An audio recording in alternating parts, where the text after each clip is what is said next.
Quelle est l'origine de Pâques? À l'origine, c'est un moment de souvenir instauré par Dieu dans la Bible. Pâques, en hébreu, se dit Pessah, qui veut dire passer, sauter. Et ça correspond à quoi? Eh bien, quand les Israélites étaient réduits en esclavage en Égypte, 1400 ans avant Jésus-Christ, Dieu envoya des plaies, des fléaux, et notamment son ange de la mort qui devait passer, Pessah, de maison en maison. Et ceux qui avaient appliqué le sang d'un agneau sacrifié sur les linteaux de leurs portes étaient épargnés.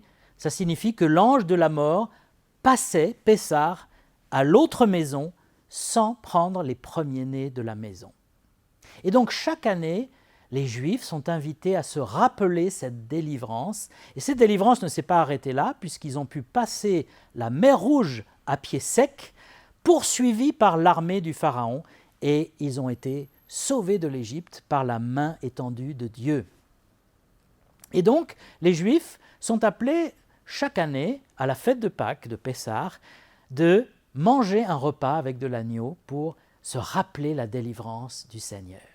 La loi de Moïse stipule expressément que l'expiation des péchés doit se faire par le sang d'un sacrifice, en Lévitique 17, 11. Car l'âme de la chair est dans le sang. Je vous l'ai donné sur l'autel, afin qu'il servît d'expiation pour vos âmes, car c'est par l'âme que le sang fait l'expiation. Il faut que le péché des gens soit jugé sur une victime expiatoire, d'où cet agneau qui devait être sacrifié. Aujourd'hui, il n'y a plus de sacrifice parmi les Juifs parce que le temple a été détruit il y a près de 2000 ans. Mais pourquoi les chrétiens célèbrent-ils Pâques également?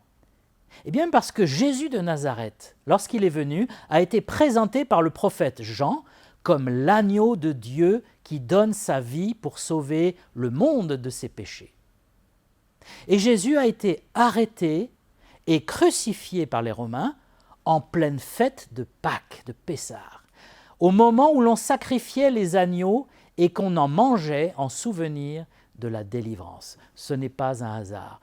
Surtout que les agneaux de Pâques étaient élevés dans un petit village du sud d'Israël qui s'appelle Bethléem. C'est là où Jésus est né.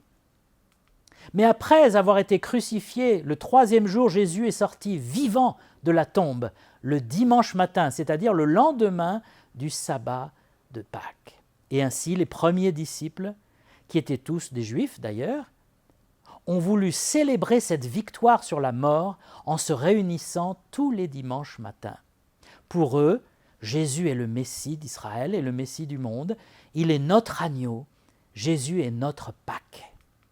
Les églises ont donc continué de célébrer la Pâques, mais en appliquant son message à Jésus, l'agneau de Dieu, qui nous délivre du péché et de la mort. En français, on parle de Pâques au pluriel avec un S, parce qu'il y a la Pâque juive et la Pâque chrétienne. Alors en ce temps de Pâques, regardons vers l'agneau. Il y a un seul agneau de Dieu qui a été sacrifié, c'est Jésus de Nazareth.